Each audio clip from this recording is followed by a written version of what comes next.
welcome to Health is Wealth, the monthly, I should say, show for the Chicago chapter of the National Black Nurses Association. I'm your host tonight, Bernetta Pearson, and it's been a long, long time. It's been a year since I've come to talk to you on the air, and I'm so happy to be here. Didn't think I would be, but here I am. And my guest tonight, I'm not going to waste any time because she has such interesting information to give to us and her thoughts and share with us. And her name is, I'm going to introduce her. Tell me your name. It's Minister Tatria Baker. Minister Tatria Baker. And you have a church that of course you're a minister, so I know you have a regular church. I have my own 501c3, it's TB Ministries. Wonderful. International non-for-profit. Great, Yes. great. Thank you. And is it something that the people watching us now, can they tune into it or share or partake?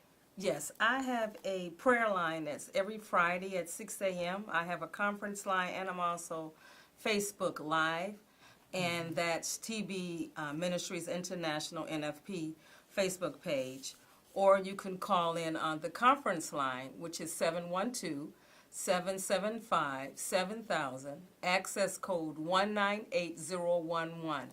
And then you just press the pound sign, and we're on the line, and we're praying for God's people and the needs and desires and the hopes of God's people every Friday. That is so wonderful. And in case you don't have that pen, you don't have to run to find it. We're going to announce the same information before we go off the air.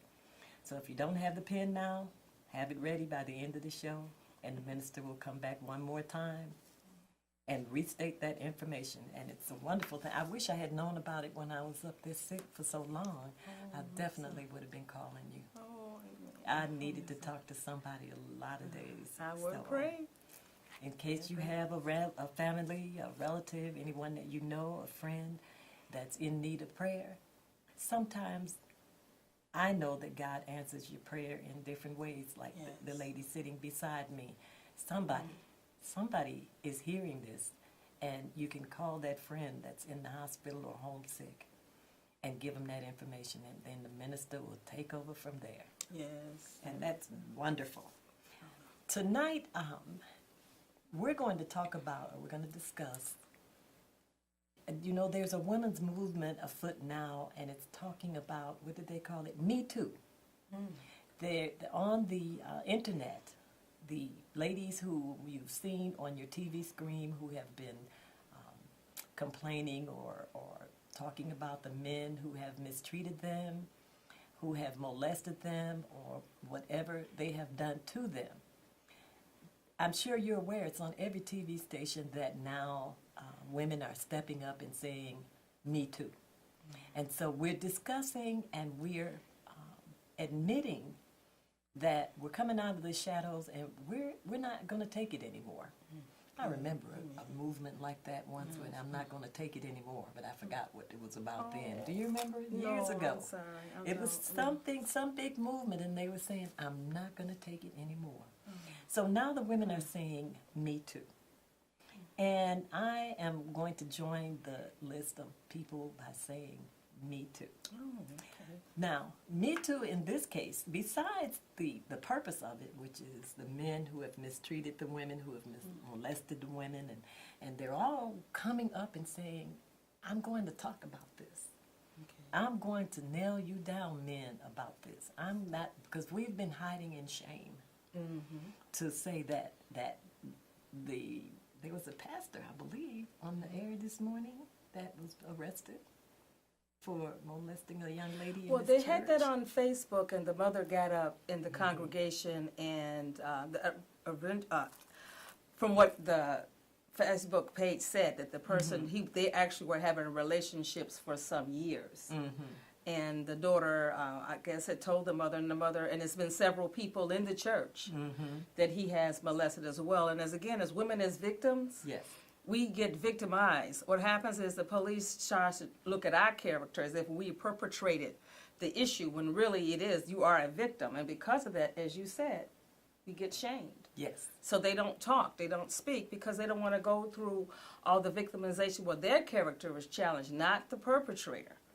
So congrats. But now they are coming out in droves. Yes. All of the well-known women, the entertainers. Oh the, yes, the Wellstein, Yes. that particular movie producer, and Yes. Oprah and Yes. some other women Yes. came out because they thought that was a part of the Hollywood scene, Mm-hmm. and that they had to succumb in order to get a part. Mm-hmm. And now they're coming out and saying that. But Yes. it only takes one. It only Yes. takes one person to come out. We could talk about Rosa Parks and the civil rights, but we can also talk about this. And I've had a personal experience with a friend who had it for 20 years, and she left the city to get away from her husband rather than admit it because of the humiliation and the disrespect and the disregard, how the police and some of the officials disregarded the person as if they created. What did you do? How did you dress? You should be able Well, to you know, dress. the men stick together like that. Well, it was some And, women too who were saying that to them. Oh, how they dress. and How all they that. dress. You know, a long skirt is not going to get you into heaven, and it's not going to prevent you from getting raped. I didn't hear that, but I thought to myself, what I also did not hear was anyone saying, women, are you talking to your boys? Are you telling your good. boys because they grow up to be these men? And are we starting there at home if their dad is not doing it? And maybe we need to catch the young boys, because I do and have seen, and I'm sure you have, the young men, young boys treating the young girls really badly. Sometimes on the street you might see it. He may talk about her and shame her and things like that. They can be quite cruel. Well, it's again what they're growing up with. Is what are we showing our children? What are we demonstrating to our children? And if the mom is saying, don't do this, but she's allowing it to happen, they're looking at what she's doing, not what she's saying. And again, some of the music that we hear, they're demeaning the women, you know, and they're allowing themselves to be called names, and we accept it, and you're dancing to it, or you buying the music at the CD. So you're right. Well, I know a lot of research has said that people who are beaters or people who mistreat people in the family, the father, the man of the house, or whatever, it goes down the line. If the father mistreats the mother and doesn't, treat her like she's supposed to be or talk to her like he's supposed to, the son, it just goes down the line. The son imitates sometimes what he sees at home, the abuser. And so we have so much work to do. Well, it's not just the sons, it's the daughters too, because then they become co-conspirators. They will accept the beating. They don't think they're loved unless they're getting beat on, because that's how they saw from the father figure or the father in the home. And again, so it's education, not just for the boys, but for the children at large. Yes. How to, and we as African Americans need to talk about it. And we don't. We don't. talk Now, about the other race, they're talking about it nonstop every day. Yes. They created this Me Too movement, Yes. and they are talking about it and interviewing them on the TV shows, and it's everywhere. And women, they continue, the list is added to every day. There's another group of women, and it started out with women who are well-known entertainers, etc. But now it's the average, everyday woman who's saying, me too.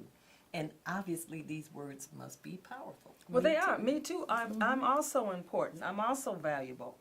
But we have another Me Too that no one has, to my knowledge, has started, and that's the one where our children are being mistreated. They are being killed. They are being robbed. They are being. I could go on the list. The girls, the young girls, being sold into prostitution or into slavery, and all of this stuff is going on. So tonight I thought we would kind of touch on, when we say Me Too. Me too. I lost a son to the violence out here in the street. And it's a loss that I don't see a lot of women talking about. But there are a lot of us Yes, it is. who have lost our children. And it was years before I could even talk about it. So I have to say that maybe nobody else is talking about it for the same reason. It's painful. Yes. It's painful to relive that. But yet, Yes. every time we get up and look at that TV, never a morning passes that I don't read about one child, at least. that has been killed the night before. But they don't, as long as we're doing Me Too, I feel we should do Me Too about that, because these killings are out of control. Yes, they are. Yes, they are. Yes. And I believe we have forgotten as African Americans that we built this country. Mm-hmm. It's on our backs and our labors that we built this country. And unfortunately, some of our youth is forgetting that. And we're doing we're disseminating ourselves. We're killing ourselves. And my grandson was shot June the 8th, 2017, for a phone. An iPhone. And I found out that iPhones, you can't go to those second-hand stores and buy an iPhone. They don't sell those. You can't buy them. You have to, either someone has to sell it to that store, or that's the only way they can get it. So they're robbing and killing over an iPhone. And out of that, I was on, when I went to the site, because I was there when my grandson was 8 hours old. And I want to be at the last place he left the earth, because I was there the first place when he came here. And when I went there, I couldn't leave. I kept going in circles. I kept walking around, because I could not believe, as you said, the shock, the pain of it. And all I could think was, really, God? This is how this happens? I mean, we thought we were doing everything right, following what the Bible said. I mean, my grandson, Xavier Amori Joy, we trained him up from birth to pray and to take care of people. So he went back into the community. He went on the west side and he became a part. He went to Morehouse for 1 year, and like a lot of millennials, they don't want to build. They don't want the high college tuitions and the high loans that they have to pay. So he came back and he gave back to the community. And what he did was he worked as a volunteer for the CPS for the 7th and 8th graders to get them to go to college. And he was so successful that CPS hired him. And all of the That people. seems familiar. Was he on TV or Yes. something? Okay, Yes. I know. Xavier as you Joy. talk, yes. Yes, he I've was seen on him. TV. As a matter of fact, one of the actors from Hamilton just did a song for him 2 weeks ago. But it was remember, yes. it was that. But it was the point is that he gave back. He didn't just take. He came back. He took every 7th and 8th grader he did for CPS. They went to college, and I said to him, "Isn't that ironic? You didn't want to go, but everyone that you're mentoring went." And as recently as this summer, he was actually out there teaching the 4th and 5th graders how to play chess. And that's critical thinking. That's teaching our young boys how to critically think. So that's gonna be a life lesson. And to see, but that's my grandson who was on TV. But what about the children that you don't hear their names?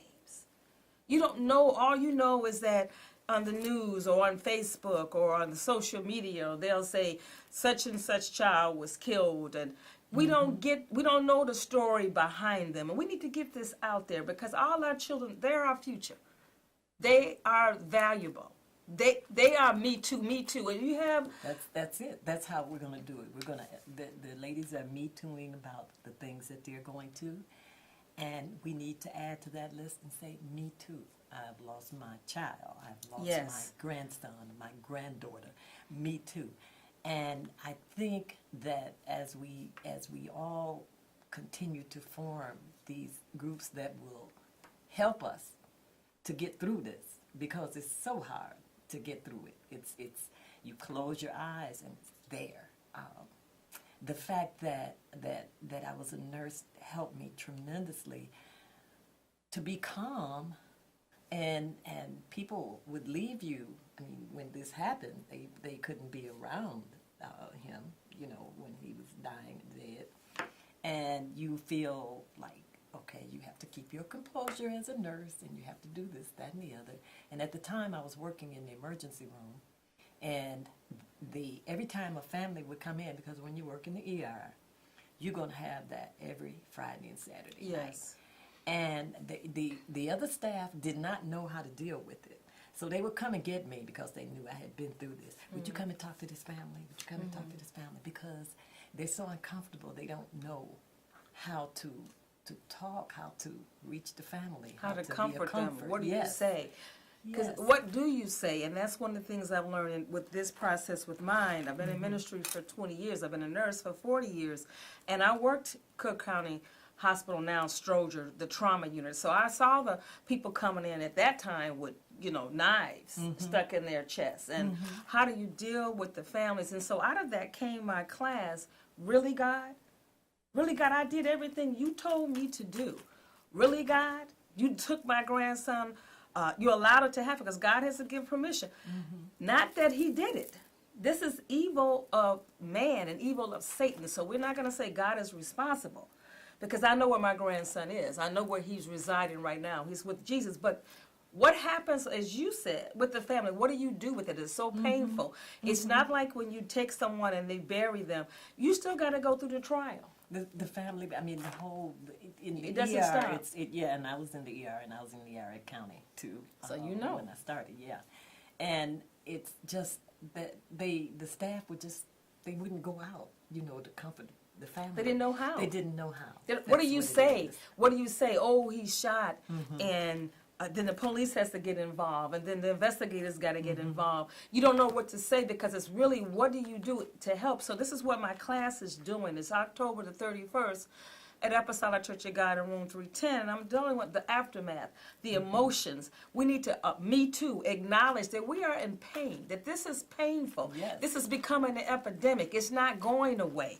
At one time, they were just stabbing, but now this shooting is now, it used to be, you would have somebody in your neighborhood or somebody on your block who went to jail. Now it's somebody in your family Yeah. who's gone to jail. Now it's the same thing with the gun violence. Yes. Somebody in your family has been shot. Somebody in your family has been taken before their time. Well, I when you look at TV, and I've been sick for the past year, so I've been looking at a lot of television, and because I had nothing else to do, but it was eye-opening for me and informing, and I've noticed that even though the Me Too organization that the women have started is consisting largely of Caucasian women, and I know that there is probably an equal number of the African American women or the Hispanic women Yes, or the women correct. from every group.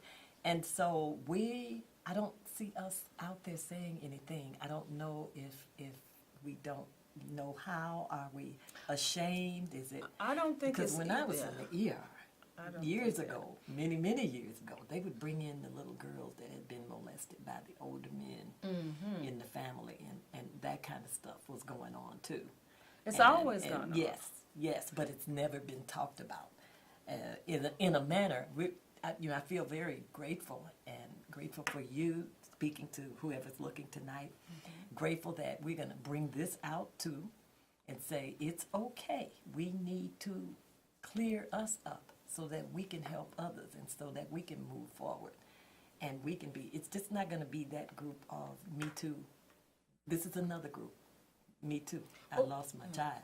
my Well, grandchild. African Americans technically traditionally have had the code of silence. Right.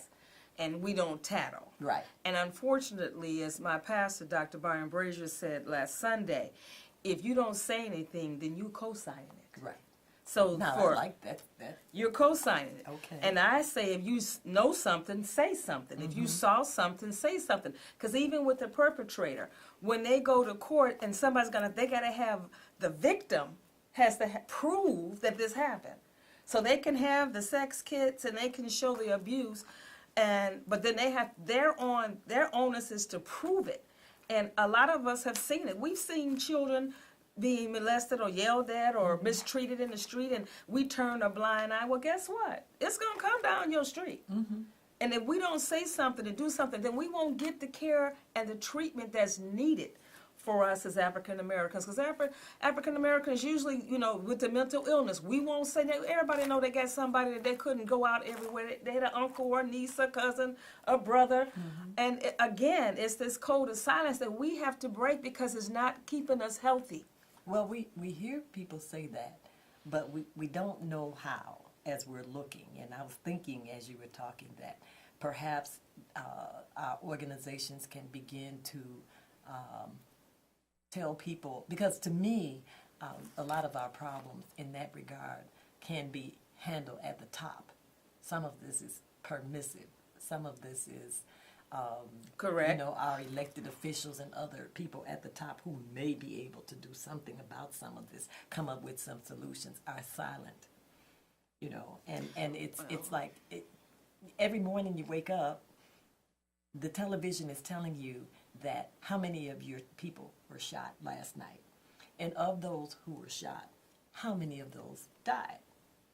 And every morning it's like brainwashing that this is announced to you. In other words, you're bad, something bad you've done. Well, I But agree. we need to, there are ways that we can educate people and have them think, because we people have good ideas. Well, that's what the town hall meetings are. When the aldermans, I don't know about other people, they're aldermans, that they have different town hall meetings. Those are the times when you're supposed to get up and talk. But again, it's about us as a people. We're electing these people, but are we talking to each other first and then to the elected officials? Well, when I used to go to the neighborhood meetings, and this was a few years back, the gang members or the other people, they would be right there in the meeting. Yes. And the people knew. Yes. And so they would look around and they would see them. There was nothing to be said. But there are still, if we put our heads together and think about it, are there some things that we can do, number one, like light up the city, every block, well lit. Every That's true. block, That's cameras. true. I mean, there are, if we put our heads together and think about it, and there are already groups who are thinking about education for the youth, jobs for the youth, and those other things.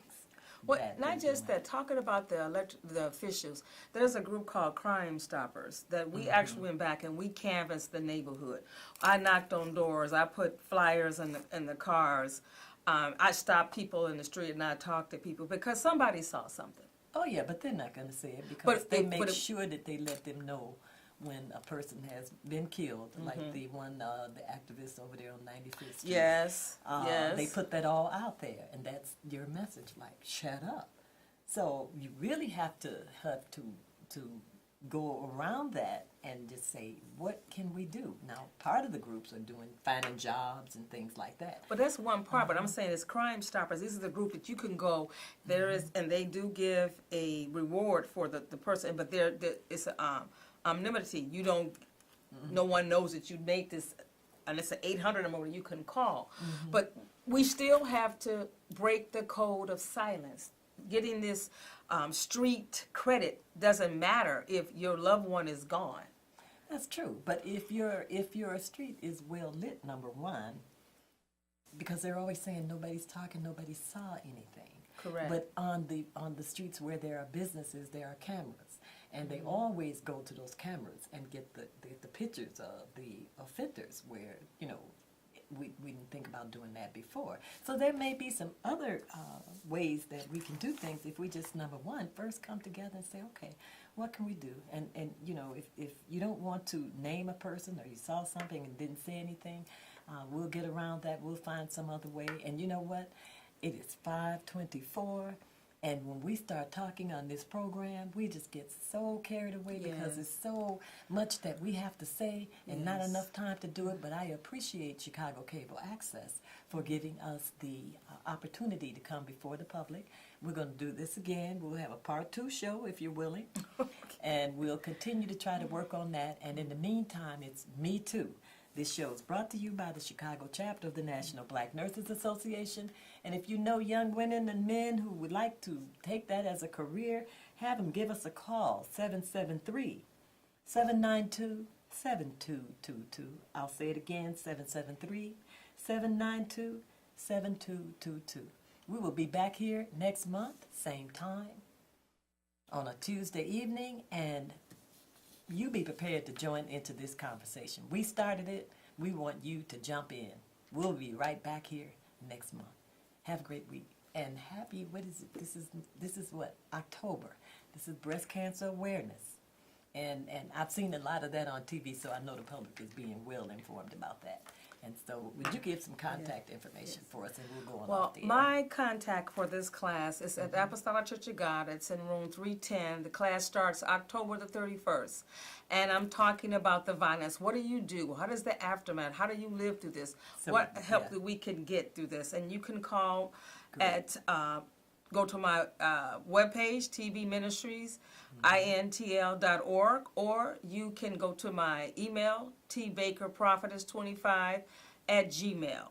And I'm looking forward to continuing this legacy of my grandson is in glory, but I'm still here left to tell the story of his life so that he's not forgotten, and others who've been taken, that their lives are not forgotten. Great.